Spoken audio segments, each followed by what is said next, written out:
Hello everyone, welcome to Prateek IQ। आज हम लोग देखेंगे बेस्ट 200 वर्ल्ड हिस्ट्री MCQ, जिसका ये पार्ट 2 है। सो स्टार्ट करते हैं। पहला क्वेश्चन है, द्वितीय विश्व युद्ध के दौरान किस देश ने आधिकारिक रूप से तटस्थ रहते हुए रूस के विरुद्ध जर्मनी की सहायता की थी? सेकेंड वर्ल्ड वॉर में किस देश ने आधिकारिक रूप से तटस्थ हो रहते हुए रूस के विरुद्ध जर्मनी की सहायता की थी? आपके पास ऑप्शन है। Option A Switzerland, option B Spain, option C Turkey, option D Sweden. तो हमारा आंसर हो जाएगा यहाँ पे ऑप्शन बी स्पेन। स्पेन ने तटस्थ रहते हुए भी रूस के विरुद्ध जर्मनी की सहायता की थी।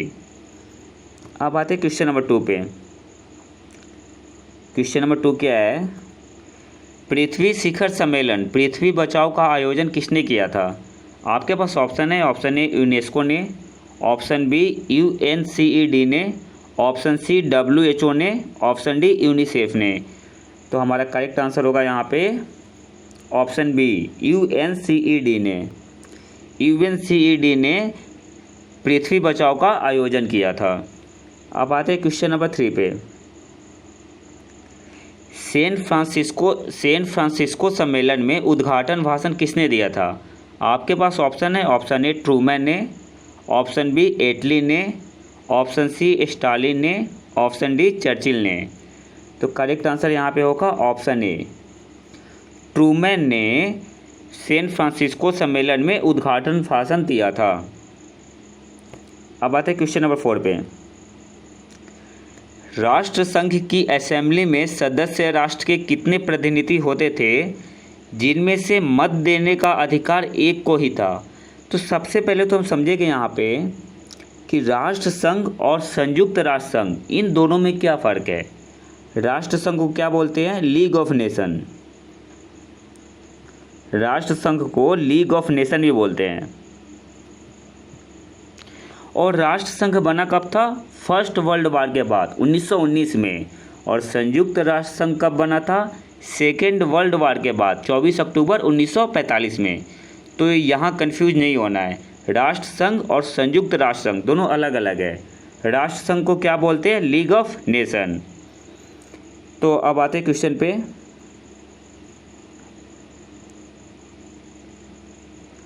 क्वेश्चन क्या है? राष्ट्र संघ की असेंबली में सदस्य राष्ट्र के कितने प्रतिनिधि होते थे, जिनमें से मत देने का अधिकार एक को ही था? आपके पास ऑप्शन है। Option A 1, option B 2, option C 3, option D 5। तो हमारा करेक्ट आंसर होगा ऑप्शन नंबर सी, 3 प्रतिनिधि होते थे। तो correct answer will be option number C. अब आते हैं क्वेश्चन नंबर 5 पे। क्वेश्चन नंबर 5 क्या है? राष्ट्र संघ की असेंबली द्वारा क्रमशः कितने अध्यक्ष और उपाध्यक्ष प्रतिवर्ष निर्वाचित होते थे? आपके पास ऑप्शन है। Option A 1 and 8, option B 2 and 6, option C 1 and 10, option D 3 and 7। तो करेक्ट आंसर हमारा हो जाएगा यहाँ ऑप्शन ए 1 and 8। 1 अध्यक्ष और 8 उपाध्यक्ष प्रतिवर्ष निर्वाचित होते थे। किस में होते थे? राष्ट्र संघ में, जो कि फर्स्ट वर्ल्ड वॉर के बाद बना था। और राष्ट्र संघ को क्या बोलते हैं? League of nation. हालांकि ये पूरी तरीके से फेलियर हो गया था, तभी सेकेंड वर्ल्ड वॉर हुआ। अब आते हैं क्वेश्चन नंबर 6 पे। रूस को राष्ट्र संघ की सदस्यता से कब हटाया गया था? आपके पास ऑप्शन है। Option A 1940, option B 1933, option C 1945, option D 1935। तो हमारा करेक्ट आंसर क्या होगा यहाँ पे? ऑप्शन ए 1940 में। अब आते हैं क्वेश्चन नंबर 7। कौन सा अभियान नेपोलियन बोनापार्ट के लिए एक जहरीला फोड़ा या नासूर साबित हुआ था? कौन सा अभियान नेपोलियन बोनापार्ट के लिए एक जहरीला फोड़ा या नासूर साबित हुआ था? आपके पास ऑप्शन है। Option A England, option B Spain, option C Austria, option D रूस। तो करेक्ट आंसर क्या होगा? Option B Spain. Spain will be the correct answer. अब आते हैं क्वेश्चन नंबर 8 पे। विश्व में कुछ असंभव नहीं है। असंभव शब्द केवल मूर्खों के शब्दकोश में है। यह कथन किसका है? तो ये कथन बस एक ही का हो सकता है, नेपोलियन का। आपके पास ऑप्शन है, option A Napoleon, option B Rousseau, option C Hitler, option D Mussolini. तो करेक्ट आंसर होगा ऑप्शन ए नेपोलियन। अब आते हैं क्वेश्चन नंबर 9 पे। क्वेश्चन नंबर 9 क्या है? 1807 ईस्वी में रूस और नेपोलियन के मध्य हुई प्रसिद्ध संधि कौन सी है, जिससे नेपोलियन अपने उत्कर्ष की चरम सीमा पर पहुंच गया था? आपके पास ऑप्शन है, ऑप्शन ए कैंपो फोर्मिया की संधि, ऑप्शन बी प्रेसबर्ग की संधि, ऑप्शन सी टिलसिट की संधि, ऑप्शन डी लूनेविले की संधि। तो यहाँ पे करेक्ट आंसर होगा ऑप्शन सी टिलसिट की संधि। अब आते क्वेश्चन नंबर 10 पे। क्वेश्चन नंबर 10 क्या है? प्रेसबर्ग की संधि द्वारा फ्रांस में मिलाए गए प्रदेश कौन से थे? प्रेसबर्ग की संधि द्वारा फ्रांस में कौन सा प्रदेश मिलाया गया था?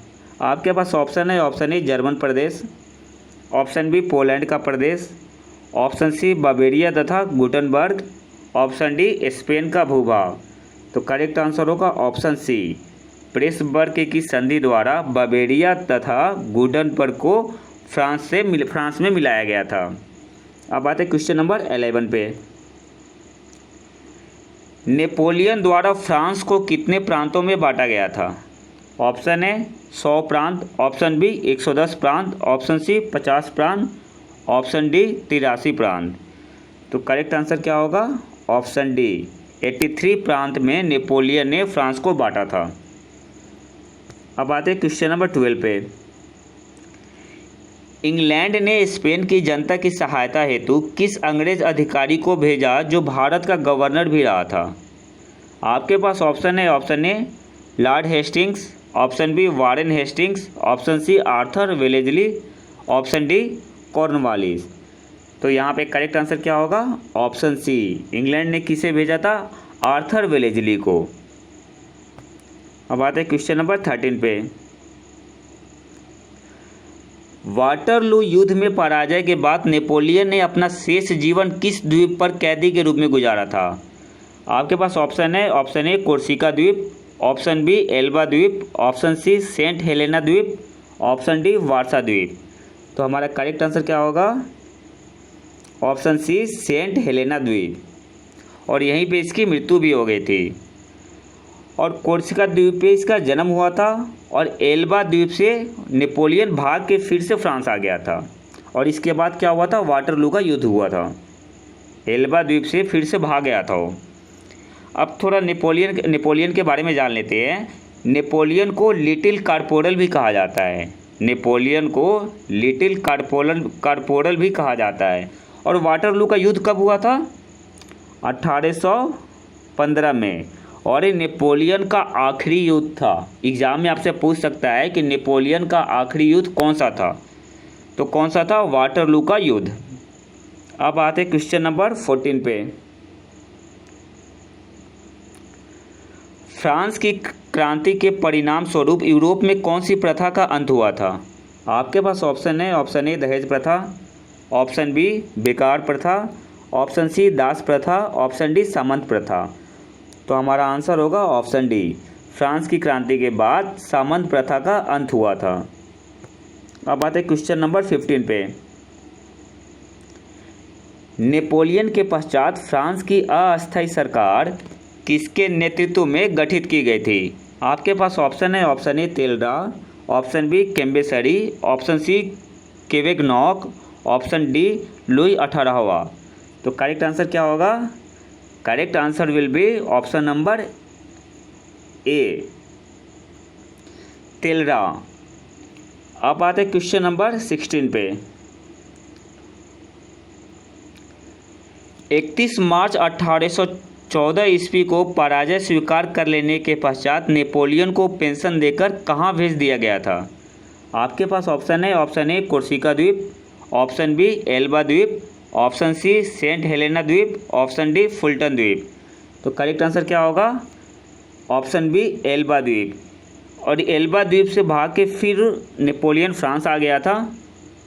और फिर वाटरलू की युद्ध हुई थी, और वाटरलू के युद्ध के बाद फिर से इसे सेंट हेलेना द्वीप में भेजा गया था, जहाँ पे इसकी मृत्यु हो गई थी। अब आते क्वेश्चन नंबर 17 पे। फ्रांस में 1799 में किसने डायरेक्टरी के शासन को समाप्त कर अवैध तरीके से फ्रांस की सत्ता हथिया ली थी? फ्रांस में 1799 में किसने डायरेक्टरी के शासन को समाप्त कर अवैध तरीके से फ्रांस की सत्ता हथिया ली थी? आपके पास ऑप्शन है, option A Rousseau, option B Danton, option C Napoleon, option D Robespierre. तो करेक्ट आंसर क्या होगा हमारा यहाँ पे? Correct answer will be option number C Napoleon. Directory क्या होता था? फ्रांस की सरकार को कहते थे। अब आते हैं क्वेश्चन नंबर 18 पे। नेपोलियन ने मिस्र के किस बंदरगाह पर अधिकार कर लिया था? आपके पास ऑप्शन है, option A Alexandria, option B Milan, option C Florence, option D Frankfurt. तो करेक्ट आंसर क्या होगा? Correct answer option A Alexandria पे अधिकार कर लिया था। अब आते हैं क्वेश्चन नंबर 19 पे। नेपोलियन को फ्रांस का राज मुकुट किसने पहनाया था? ऑप्शन ए उसकी पत्नी जोसेफाइन ने, ऑप्शन बी उसके मित्र अब्बासिये ने, ऑप्शन सी पोप ने, ऑप्शन डी स्वयं ही पहन लिया था। तो नेपोलियन ने फ्रांस का राज मुकुट खुद ही पहन लिया था, ऑप्शन डी स्वयं ही पहन लिया था। अब आते हैं क्वेश्चन नंबर 20 पे। नेपोलियन बोनापार्ट का राज्याभिषेक 2 दिसंबर 1804 ईस्वी को किस चर्च में हुआ था? एग्जाम में आया हुआ क्वेश्चन है। नेपोलियन बोनापार्ट का राज्याभिषेक 2 दिसंबर 1804 ईस्वी को किस चर्च में हुआ था? आपके पास ऑप्शन है, option A Vienna church, option B Paris का church, option C Saint Petersburg का church, option D Notre Dame church. तो करेक्ट आंसर होगा यहाँ पे option D Notre Dame church में नेपोलियन बोनापार्ट का राज्याभिषेक हुआ था। तो ये था हमारा पार्ट 2। अगर वीडियो पसंद है तो लाइक करें और चैनल को सब्सक्राइब जरूर कर ले। मिलते हैं नए वीडियो में नए टॉपिक के साथ, तब तक के लिए नमस्कार, जय हिंद।